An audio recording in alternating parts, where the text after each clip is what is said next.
Good morning. It's Tuesday. I came back from a 3-day vacation yesterday, and I'm getting back to my usual rhythm today. It's been a while since I released the videos, so it's gonna be a little bit of getting the hang of it again, getting back into the rhythm. There's a lot to talk about, but I don't really wanna release personal details as much. But yeah, I went to Tennessee, Memphis, Tennessee for 3 days. Visited family and friends. Um, Memphis, Tennessee is a bit. It is. It is. It is probably uh, a better city than the rest of the state of Tennessee, but it's still underdeveloped compared to um, Denver, Colorado. I wasn't even there that long, so I didn't really experience it in that much. But um, let's just say I'm glad to be back home. Uh, Plus, go back to work and stay active and stay busy. These things, they're they're preferable. So even though like in Memphis it's a bit cheaper, the cost of living is a bit cheaper, but the opportunities don't compare like to Denver area and surrounding cities as well, not just Denver, but Denver, starting in Denver and then surrounding cities down south, north of Denver as well. Just a lot more opportunities, very vast. It's not just Denver, it's a surrounding area. So a lot more opportunities. Um, yes, it's a little bit expensive, uh, but you know, um, it's home. And also, like, I met some interesting people. Like, I had an Uber driver take me to and from the airport, and so when I was going from the airport, I had one Uber driver.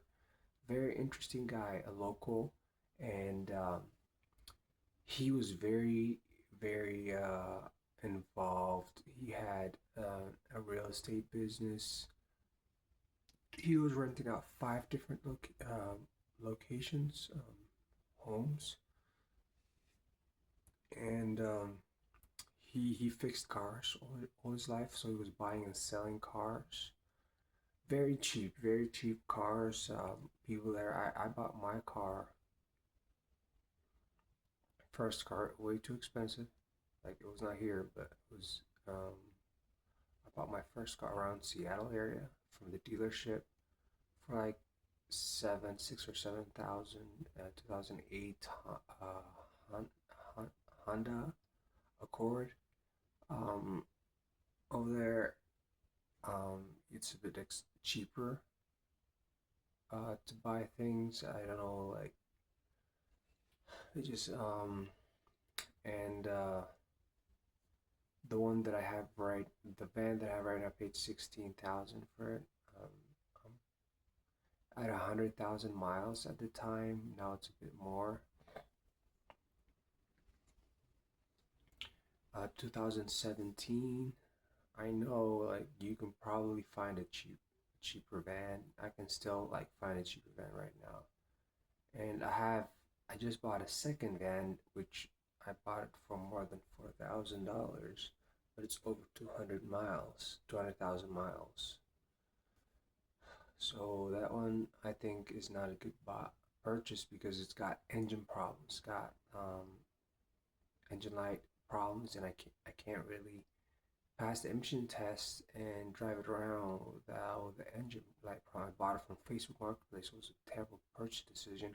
So not only was it expensive, but very, very bad quality. So I don't have a good reputation of buying useful cars at a good price. And I was impressed by the guy. He also had other activities. He fixed cars, he rented out places, he worked as an optometrist, he said, and then he also drove Uber. I think it was on the weekends. So very, very useful person, very active person, and I was very blown away by that, uh, by how you can make things work if you try hard enough. And then he owned his own house. Of course, that's very impressive in itself because I'm living in an apartment and it's not comparable. So there's things you can learn from everyone. Like everyone has things you can learn from. I would say my goal is to here in Denver to put the same effort in my business, window cleaning, talk to people, uh, make use of the good weather for my business, and also like be adaptable, like adapt. Uh, I have to adapt. I have to talk to people, find opportunities. I found a lot of people in Denver, Tennessee, in Memphis, Tennessee, from my air train community who drove trucks. They like a lot of them have their own trucks and they're owner operators, but because of the um, amount of work that's out there is not as much work, so they chose to park their trucks, pay $200 a month for storage, and stop insurance. Of course, they already own their trucks, good, um, and they would choose to work for companies and make better money than other jobs would. They'd be making $3,000 or $4,000 a month. Instead, they'd be making like six, seven, like five, six, $7,000 a month. When I was a truck driver, I made roughly $1,000 a week, which ends up being $4,000 a week. So you have to be kind of careful, choose the right truck driving job. I was getting paid about 50 cents a mile. And I was working really hard to make the $1,000 a week. Uh, but and then if I were to compare that to window cleaning, I could also easily make $1,000 a week if I were doing like 3 or 4 houses a week, 3 or 4 houses a week. But of course, I need the infrastructure. I need the sales. So it's a bit more involved. Uh, with a regular job, it's hard to do like $1,000 a week because right now I'm making almost 700 a week after taxes. So 1,000 a week, easy to do that with driving a truck. And the thing is about with driving a truck, you're responsible for your own time. And if you already have your own truck, it kind of makes sense to keep driving a truck for other companies. And it's also like nice because if you do end up getting this terminated or dismissed, you can end up going to your truck. And thinking back to my own experience driving a truck, it's like the reason why I was terminated is because I had 3 moving violations. Imagine if I had my own truck and I had the experience of driving trucks. and I did not have to like I was good enough where I didn't get into like moving violations, I'd probably still be driving the truck. And then I'd get better and better. And there's the amount of autonomy as a truck driver. You can take a break whenever you want. You can drive as much as you want, as long as it's uh, within the limits of like working 14-hour days, getting enough sleep. One thing also with driving a truck and in a sleeper semi truck is it's hard to sleep. Like it's not, you don't go through your regular uh, cycles of sleep.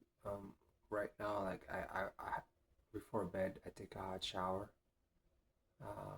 put some Vaseline on my skin, and then around like 10 or 11 or 12, and then I get a really good sleep. I slept for 8 hours. I may not sleep all the way through, but it does feel really good. Uh, so if you don't get that sleep, you don't end up being as effective throughout the day. So that's one thing that the risk of not getting enough sleep. So I'm about to wrap it up. Thank you for listening to me. I just came back from a vacation in Memphis, Tennessee. So then like I'm gonna go back to my regular routine. And if you watched up to this point, thank you so much. And please hit the like button down below. By the way, I want to say I love you. Uh, Also subscribe, leave a comment down below. Let me know what you'd like me to talk about next. And remember to always do the hard thing, especially when you don't feel like it.